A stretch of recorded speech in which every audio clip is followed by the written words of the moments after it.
What's up guys, Jack here from Magpie, and I'm joined by the guys in Pagan. How's it going guys, you alright? Good mate, Very well. Thanks for having us. Yeah, good. Would you guys like to just be able to introduce yourselves and what you do in the band? Yeah, sure. You go, brother. My name is Dan, I play the bass guitar, sing a little bit. It's good timing. Brilliant timing. Yeah. Cool, and I'm Xavier. I play guitar and do a tiny bit of singing as well. And if you haven't already noticed, we are outside. Apologise for the background noise, and we apologise for the cold. I mean, no, we know you're used to warmer climates. That's fine. So this is your first time touring abroad, I'm right in saying that? Correct. And second ever headline tour, am I right in saying that Yeah. as well? How's it been coming overseas, and like, how's it been being the star of the show, being the headline act on your own tour? It's been pretty surreal, man. Like, it's, I think we all kind of went into these shows not really knowing what to expect at all. And we got to like, the first show was in London and the room was packed and we were just like, how did this, how did this happen? And every show has had, a bunch of people at it, and it's just one of those things where I think for me, I've just had to stop and be like, oh, this is our tour. Like, these people on the other side of the world came to see us, so it's pretty wild. Like, very, very surreal, very overwhelming too. It's so nice that people that absolute strangers from another country care about the band, which is cool. It's insane. Yeah.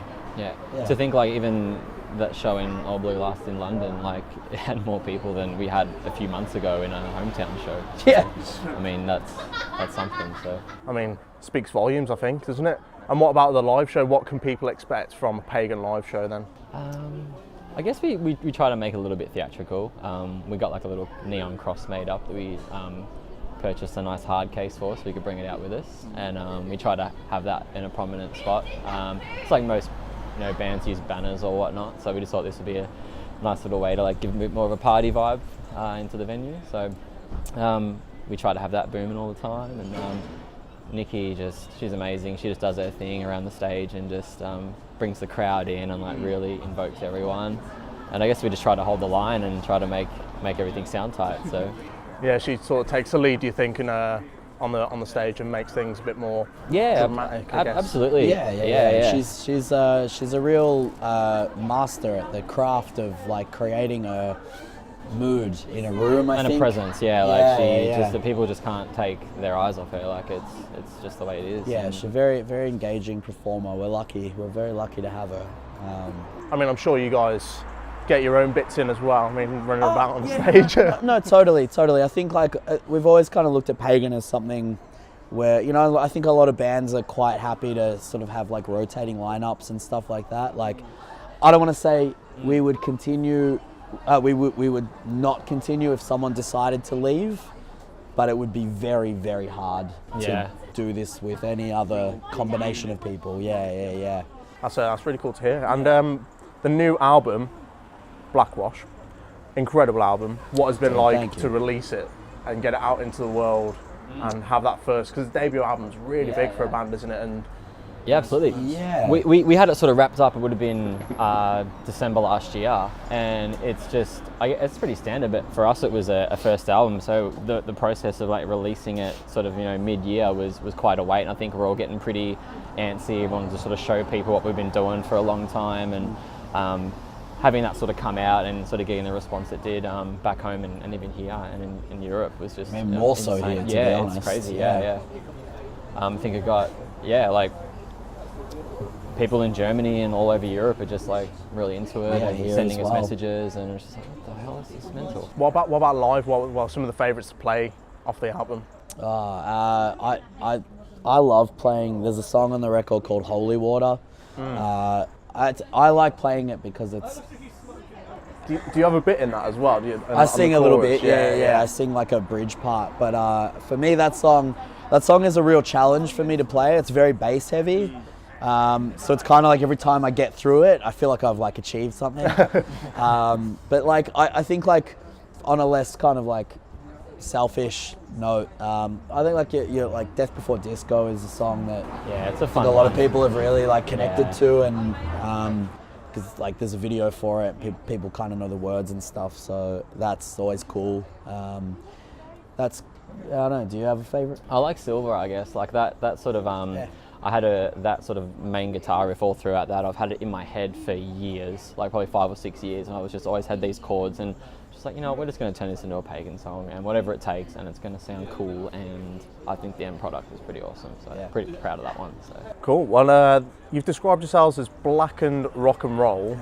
What does that mean to you guys? I don't even know. You take this, Danny. I don't know either. This was like, so when that kind of term first got thrown around, this was at a point where our whole mentality on doing Pagan was totally different, and we were gonna like, you know, we were gonna release a number of singles and then break up, and we weren't gonna be a band anymore, and we were like gonna play like 5 shows and never play again and stuff.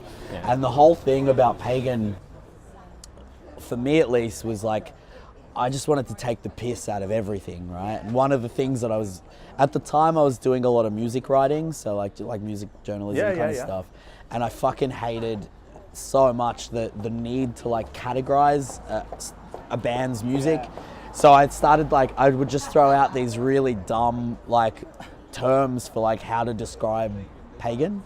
And that was one that unfortunately kind of stuck. It is so difficult though to put you guys in a box for sure. Yeah, I think at the end of the day, it's rock and roll music, dude. Like it's no matter what you play, the second that you're playing, you know, guitar-based music with like, you know, 4 on the floor drums, you're writing rock songs, you know. So and that was kind of my frustration at the time. It was like, it's just a rock band. Just like, accept it and and just you know, stop. Just listen to it. You don't need to enjoy it. But I think I think there is some merit to the term. Like it is rock and roll music, but there's like those black metal influences are pretty prevalent. I like the idea of black metal disco as a term as well. Even that's cool. Like whatever. It is what it is. But and having those like disco-y riffs, those dancey riffs with that black metal sort of draped over the top of it. Was that something that was conscious, like a conscious decision for you guys? Was that something that developed over spending time with each other and thinking, I'm going to throw this in? Or? I think it's a track that's on the album sort of a bit later in the LP called Wine and Lace, where we first started using the disco sort of beat, and which also has a slight blast at the end bit too. And it was just like, as soon as we started doing it, it was like, okay, this kind of works. It was gels. weird that it worked. And that's kind of why that song ended up on the album, even though it's an older one, and we actually did release it as a single like even a year and a half ago, but it was just like, this song was a turning point for us, and we want to record it properly and solidify it, so that's why we kind of put it on the album. But it wasn't, I don't know, like I tried to fight it for a really long time, because I like, before Pagan, like I used to get down to bands like Block Party and like you know, Strokes or something. Strokes, and all those bands were kind of doing those dance beats. The Bravery were another one, like, and so for me it was like, oh, this is such a thing that people have done. I don't want to do this. I don't like it, and I tried to fight it for so long, but it just worked. It just worked, and I think for me it was that going back to like the idea of like rock and roll music is like, traditionally rock and roll music it was dance music. You know, you to dance you would go and see a rock and roll band play at your local hall or whatever in the, you know, 50s and 60s. Yeah, I was going to say like someone like the Beatles or something, everyone's like going crazy. Exactly. So I think like when I sort of really thought about it, and the way I kind of grew to love it was, I was like, you know, we're doing, the essence of rock and roll music is to make people dance, and that's what we're now doing. So yeah, it's cool. It's like two extremes just like merged together. Yeah, totally. I love the polar opposites. It's cool. And like so many elements incorporated into your album and your music and your sound. It must have been a pretty interesting recording process. How was it to develop those songs? How was it to get in the studio and try and get this album out in the way it was? I think at the time when we sort of had the offer to do an album, we had maybe 4 or 5 songs planted. So it was just like, all right, we got to write like 7 or 8 more and like make it all sort of happen. Yeah. We took it quite seriously, and like we sort of practiced quite a lot and worked on it and stressed over it and went back and forth with songs and wrote half songs and left them and came back to them 3 months later and finished them off and stuff like that. Recording wise, I think it went quite well. Yeah. We recorded with our friend Mike Deslans, who I don't know if you guys know the band High Tension from Melbourne. I can't say I do, but yeah. Great, the sick band, and he plays guitar for them. They're all really good friends of ours. He's their guitar player. He's pretty much recorded bar our demo that doesn't exist anymore. He pretty much has recorded everything that we've done. So it was great to finally get, because we'd only ever gone in to do like 1 or 2 songs at a time with him. So to actually get like a full week to like really flesh out tones and work on parts of songs that maybe we weren't sure of, but he's got like a great ear for music, you know, he would come and say like, what, you know, just extend this part, or like having that outside voice really helped you guys. Not like rewriting anything, but just kind of saying that bit's good, use that again, or play it a bit straighter, don't make it so choppy. And I think for him too, it was sort of his first time taking like a real like production role rather than just sort of engineering, and you know, I think he got a lot out of it too. And yeah, I think we just we didn't have heaps of time to work on it, so we weren't really playing with sounds too much, but you know, when we sort of found something, we'd stick with it, and that'd be it for the whole record. But I remember Nikki smashing out 10 of the 12 songs in one session. I was going to ask her about that if we were going to question it. That must have been crazy. I was there, and I was taking videos and sending them to the guys, because some of the songs we sort of wrote, Nikki hadn't finalised a lot of the lyrics. So I think we didn't know like even what some of them would sound like lyrically. You know, we were just really concerned with the music, and I was like texting the guys. I was like, Matt, Dan, this is sick. This I'm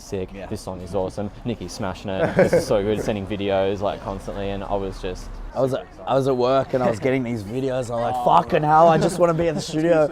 And then race to the studio, and by the time I got there, she'd had enough for the day. She'd done 10 songs. That's incredible. And she was just lying on the ground, just shaking, and her holding her stomach. I think it just. Do you think that helped? In a way, she must have gone through a bit. She must have, gone through the pain.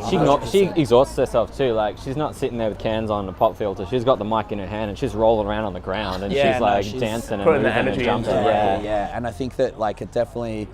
If you listen to the last song on the record, particularly, Il Malocchio Security, I think you can definitely hear it, when you know that that's how she recorded it, and that was that was the last song that she did that day. Did you say was that the last song and the last song on the record? That is quite. It's just you can hear it in her voice, it's just. It wells up tears, man, in my eyes, and just because it's the words and everything, and it's just that was a prize song that I personally put a lot of guitar into, and just it gelled really well. So hearing the lyrics, and I was just like, thank you, Nikki. This is completing this song to a T, and it was probably one of the best things. That's incredible. That I felt, throughout the process, And you guys pride yourselves on not putting yourselves in a box, so I thought I'd go with a question about a dream tour that you guys would put together. So, Pagan are playing it. What are 3 other bands that you would have on that tour? You're not necessarily headlining, but can they be dead bands? Yeah, or bands that don't exist? Yeah, let's go with dead bands then. Sure, why not? Okay, cool. What's yours? We'll do one each. Look. I'd love to get to know Nirvana. That'd be sick. Fugazi as well would be in the lineup, and the Smiths maybe. Yeah. So Nirvana, Ozzy, Smiths, and then Pagan headlining it. Look, I think we might play second or third on that chart. Yeah. Need someone to warm up the crowd, and then you guys set the rest of the night. Yeah, for sure. That's a pretty insane lineup. But what about right now? Realistically, who are you listening? Or let's go. Yeah, I mean, I think a band I really love that are kind of relevant at the moment is Kovalatak, and we get compared to them a lot. So I feel like they'd be a good band for us to be on tour with. I think they just got a new singer or something. I mean, you guys should pick someone left field to pick a disco act. Yeah, okay, yeah, cool. I'm really in love with this band from America called the Chromatics, who are a 2-piece, and they make disco music. And they did a bunch of music for that movie Drive, with Ryan Gosling. Yeah. And they were on that new series of Twin Peaks. Oh, right, really? Yeah, their shit is amazing. I love Chromatics. Chromatics. Yeah. that, and It's in the UK, Slaves. Ah, yeah, Slaves. Yeah. Fuck yeah. They were here last night, I think, in Birmingham. So No kidding. way. Oh, What a shame. yeah, I didn't manage to go to the show. So Slaves, Cavell Attack, and the Chromatics with a Pagan headline show. Fuck yeah, perfect. Yeah, they can all open for us. Fucking hell. And what about who you're listening to right now? Chromatics for me are a big one. I'm really getting into like a lot of synthy, like electronic music at the moment. But also like that Soccer Mummy record we've both been listening to a lot. Have you heard Soccer Mummy?